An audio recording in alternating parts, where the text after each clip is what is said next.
President Trump is on his way back to the White House right now after spending the afternoon trying to make good on his pledge to get more people to hire American workers.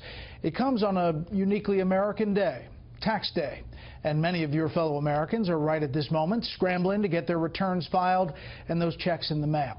The president would like to do something about that, too. The question is when. Chief White House correspondent John Roberts joins us from the North Lawn tonight. Good evening, John. Brett, good evening to you. On the campaign trail, the president pledged repeatedly that he was going to do away with the H-1B visa program for skilled immigrants. The plan that he announced in Kenosha, Wisconsin today fell short of that mark, but still came down on the side of the American worker. It is one of the central reasons President Trump won manufacturing-rich states like Wisconsin. His campaign promised to protect and create American jobs. I'm proud to announce that we are about to take bold new steps to follow through on my pledge to buy American and hire American.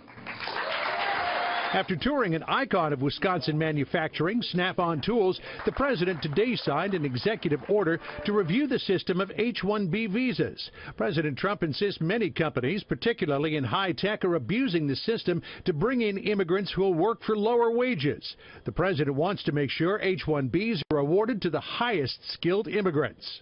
We are sending a powerful signal to the world. We're going to defend our workers, protect our jobs, and finally, put America first. The president has also directed a review of decades-old government Buy American policies to ensure federal agencies and federal contracts make maximum use of American goods and materials.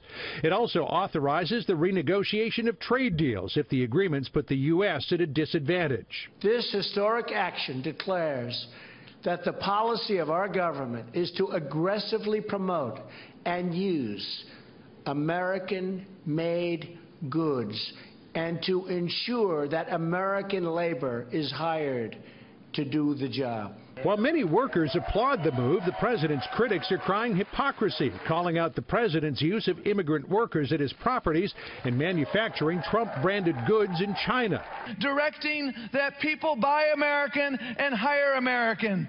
Well, maybe you could start with your own damn businesses.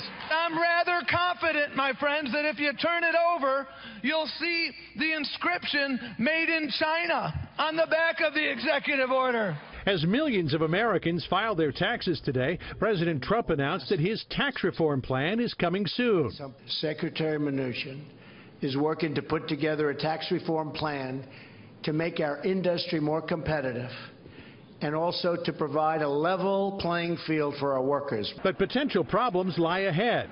Democrats and some Republicans say they won't sign on to tax reform until they see how it will affect the president's taxes, again calling on him to release his tax returns.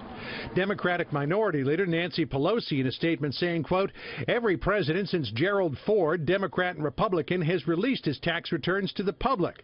Who does President Trump owe? America needs to know. All roads lead back to the president's tax returns." The message from the White House: don't hold your breath. I think the president's view on this has been very clear from the campaign, and the American people understood it when they elected him in November. The chairman of the House Ways and Means Committee, Kevin Brady, is not among the Republicans calling for the president to release his tax returns, but Brady told Fox News today that there is a once-in-a-generation chance to reform the tax code and that it does need to happen this year. Brady says he plans to announce hearings on the Republican blueprint for tax reform next week. Brett? More on all this with the panel. John Roberts on the North Lawn. John, thanks.